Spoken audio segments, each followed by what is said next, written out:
এখন এই দেশের মানুষ যাবে কোথায়? কারোর সাথে কারোর দেখা হবে না, আমরা থাকবো কোথায় বলেন? কেউ না বুঝলেও আমরা আপনার প্রয়োজন বুঝি, আর তাই তো অত্যাধুনিক ফিচার সম্বলিত বিভিন্ন সাইজ আর কালারের 250-টিরও বেশি ডিজাইন অপশন নিয়ে ওয়ালটন স্মার্ট ফ্রিজ বোঝে আপনার প্রয়োজন। এই নদীর কিনারে আছি, জায়গা জমি যার যা ছিল সম্পূর্ণ শেষ হয়ে গেছে।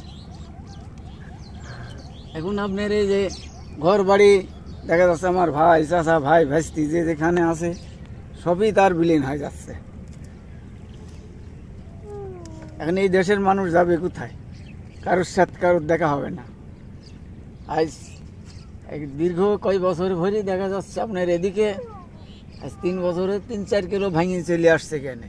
এখানে বিদ্যুৎ লাইন, এটা আবার আপনার পিছনে এই যে সড়ক আছে খুলনা আপনার উত্তরবঙ্গের যে মহাসড়কটা, এটাও থাকবে না।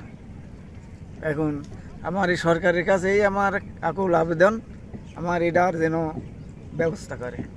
পারমাণবিক দেওয়ার কারণে দীর্ঘ দেখা যাচ্ছে যে 3 কিলো নদী এই জায়গায় ভাঙে আসছে।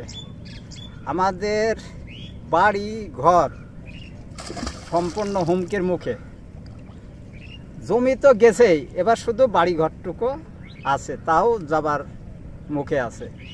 এখন এই নদী ভাঙন কিভাবে প্রতিরোধ করা যায় বা বাধা যায়, এটি আমাদের বর্তমান অন্তর্ভুক্ত সরকারের কাছে বিশেষ আবেদন। এইটা যেন যত দ্রুত সংস্কার করতে পারে, এবং বাঁধছে ওইসব থাকছে না। এই ভাঙার পরে যদি আমার বাড়িঘরগুলোও যদি থাকে, পাখিরা দেখা যাচ্ছে সারাদিন আহার করে আবার সন্ধ্যা লাগলে হয়তো নিরে ফিরে আসে। তো আমরাও সারাদিন কাজ করি যাই, মাথার নিচে যদি ছাদ না থাকে আমরা থাকবো কোথায় বলেন? আমাদের বিশাল সমস্যা।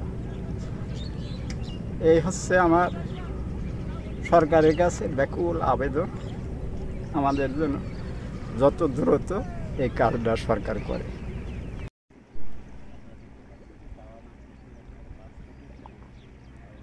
গত শুক্রবার থেকে ভাঙনটা লাগছে, আর তাছাড়া এর আগেও বাঁধ দেওয়া হয়েছিল, কিন্তু সেই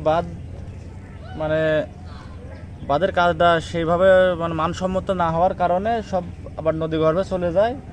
আর তাছাড়া এখান থেকে নদীর দূরত্ব ছিল প্রায় 3 কিলোমিটার, সেই 3 কিলোমিটার থেকে এখন আপনার 30 মিটারও আর নাই। ঠিক আছে, তো এর মধ্যে এখন এই আমাদের বাড়িঘরে সবার মনে করেন যে এই এলাকার যাদের বাড়িঘর আছে সবার যা জিনিসপত্র সব নিয়ে চলে গেছে। এখন লোকজন আছে মনে করেন সব জিনিসপত্র সবাই যে যাদের মতো হেঁটাই ফেলছে। এখন বাড়িটা যদি থাকে তাহলে সবাই আবার জিনিসপত্র নিয়ে ঘুরে আসবে, যদি সেরকম কাজ দৃশ্যমান কোনো কাজ দেখা যায় তাহলে আর কি। আমরা রয়েছে এখন কুষ্টিয়ার মিরপুর উপজেলার সাহেবনগর গ্রামে। আপনারা দেখতে পাচ্ছেন পদ্মা নদীর প্রবল ভাঙনের মুখে পড়েছে এখানকার স্থাপনা এবং ফসলি জমি। আর একটু হলেই বোধহয় ভেঙে যেতে পারে, এই অবস্থায় রয়েছে।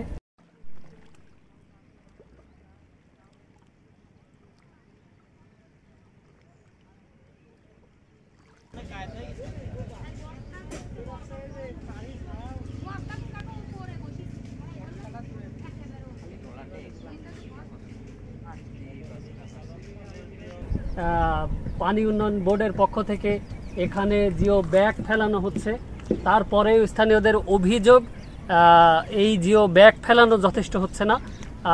দ্রুত স্থায়ী বাঁধ নির্মাণ করে অন্তত তাদের বাড়িঘর বাঁচানোর জন্য তারা আকুল দাবি জানাচ্ছেন।